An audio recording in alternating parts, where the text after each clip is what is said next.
Hello again. Thanks for watching Mark's Minerals videos. I got a really good question from my friend Kasey today. He was wondering how I attack some of the more difficult stones. And there's a couple instances that came to mind. There's a couple different formations, and I'm using Slaughter Mountain as an example. It tends to be a good example for oddly shaped stones. Okay, if you look at this one, the fire agate is deposited where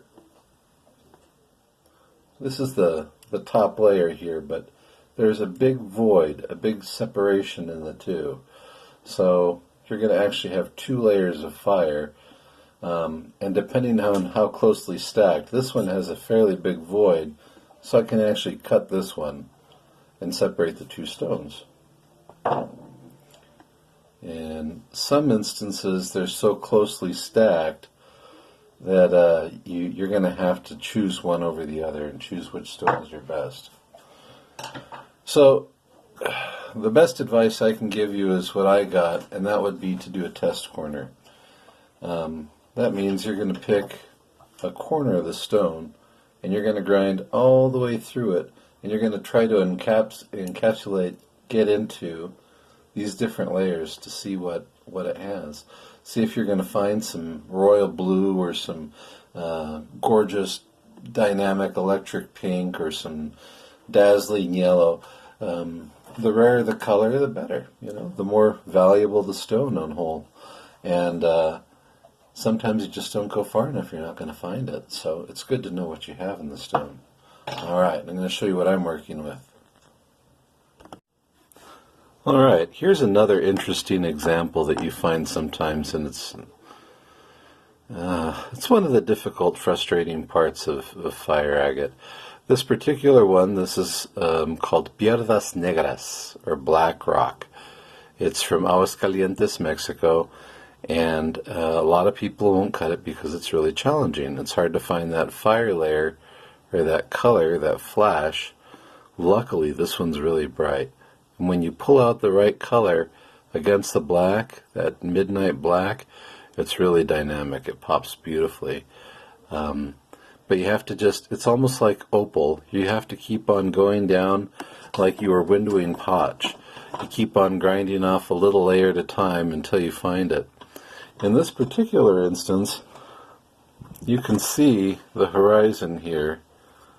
That top, that is the top of the opal. I'm sorry, the fire agate.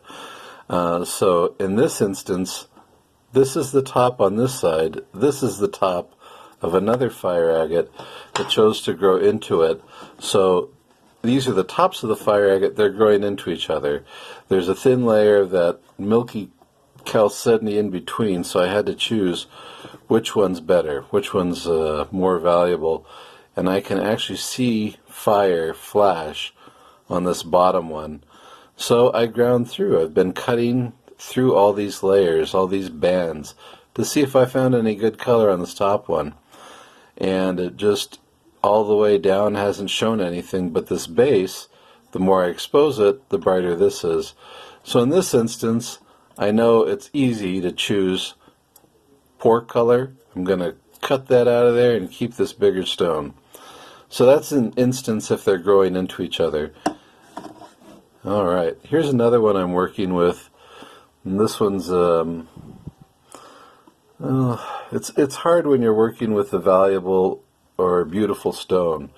Because when you have the really pretty colors, you're really reticent to lose them. In this instance, right as I started to clean up the mud, I found this blue to purple color really strong, and I haven't even cleared it up. I just pulled the mud off. So as I go through, I'm going to find more of this blue. But it's a small little lip that occurs on top of a bigger agate, and there's not much space here. You can tell this is probably about 3 millimeters, 2.5 to 3 millimeters. Now the next one, it appears to be this brown to dull green. But, again, the premise of you should window it as you go. I just Let's see where that occurred. Here we go. I nicked off a little corner of that brownish green, and underneath there's more of that blue flash. You can see that start to come up. See that blue to purple flash. So I have a wide base that continues around of that blue to purple flash, or I have this narrow one on top. And I thought about cutting this off, but if I do, I'm going to risk damaging the stone beneath. So I'm going to do my best to polish this top stone. I'm going to do my best to polish this top stone to its fullest and see what I can get. If I can get a really dynamic stone, perhaps I'll keep it. If not, or it's not completely brilliant, then I'll go down to the next layer. It's almost that bird in the hand. It's worth two in the bush, because this is an exception. You can see this one continues from here and actually does wrap all the way around. So this is a true high-grade stone. That whole layer is going to have that color. So I'm going to work the top, do my best. If I can't, make the most out of it, or if that color is ghosty and that purple or blue is weak, then I'll just work down to the next layer. So that's an instance of where it's stacked closely on top of each other. Alright, that's a little better. In this instance, I ground all the way through to see what I would find. Otherwise, it's just black rock and it's not really doing you anything. It was right at the edge, this inconspicuous corner, and it actually saved me because there were layers and layers and layers of this black agate, and this purple is right at the base. So most people would have got frustrated and tossed the stone. Now I know where I have to stop. I have to stop up here, and so I can slowly proceed, try to find that and grind through. So that's an instance of where the windowing really comes in handy. Sometimes your color just, you get lucky. You start to follow that color along the edge. And you can see, I could see a flash of green as I was going, as I was rotating the stone. So I basically rotate the stone to see if the color is going to be clear through and through, and I saw this dull green. So I was working to the dull green, and just kind of serendipitous, it turned out that there's a really pretty purple on top, and I haven't even really started to cut into it or sand it down yet, so I have that to look forward to. So those are a few different examples. And those are a few examples of formations that you're going to find in the agate, in the fire agate.